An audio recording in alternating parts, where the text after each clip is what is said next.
Hi. కొత్త చట్టాలు అమల్లోకి వచ్చేస్తున్నాయి జూలై 1 నుంచి. దాంట్లో కొంత మార్పులు ఉన్నాయి, చిన్న చిన్న మార్పులు చేశారు. వాటిలో మేజర్గా మార్పులు ఏవైతే ఉన్నాయో దాని మీద కొన్ని వీడియోలు చేస్తాను, చూడండి. పాత చట్టంలో 53 ఐపీసీ ప్రకారం శిక్షలు అంటే 5 రకాలుగా చెప్పారు.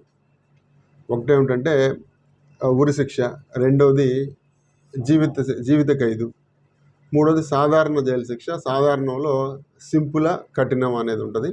దాని తర్వాత ఆస్తుల జప్తు, దాని తర్వాత ఫైన్. ఇవి జైలు శిక్ష సాధారణంగా. లైఫ్ ఇంప్రిజన్మెంటు ఇచ్చేది, ఉరి శిక్ష ఇచ్చేది, ఇవన్నీ కూడా ఏ సెక్షన్ దాని తీవ్రతను బట్టి ఇస్తారు.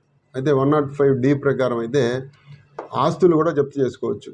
ఒక వ్యక్తి అసాంఘిక కార్యకలాపాలకు పాల్పడడం ద్వారా కానీ, చట్ట వ్యతిరేక పనులు చేయడం ద్వారా కానీ డబ్బు సంపాదిస్తే ఆ డబ్బుని కోర్టు వారు జప్తు చేయవచ్చు.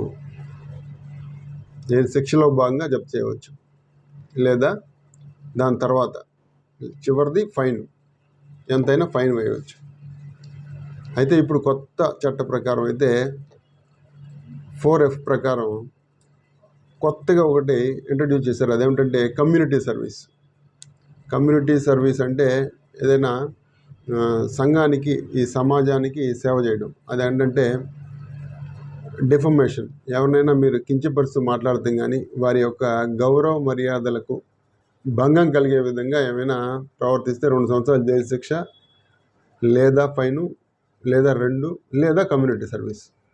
ఇది కొత్తగా ఇంట్రడ్యూస్ చేసింది మన ఇండియాలో. కమ్యూనిటీ సర్వీస్ అనేది ఇప్పటివరకు అమల్లో ఉన్న ఏ చట్ట ప్రకారం కూడా కమ్యూనిటీ సర్వీస్ అనేది లేదు. అయితే ఇప్పుడు అమల్లోకి వస్తున్న జూలై 1, 2024 నుంచి అమల్లోకి వస్తున్న చట్ట ప్రకారం అయితే కమ్యూనిటీ సర్వీస్ కూడా కోర్టు ఆర్డర్ వేయవచ్చు.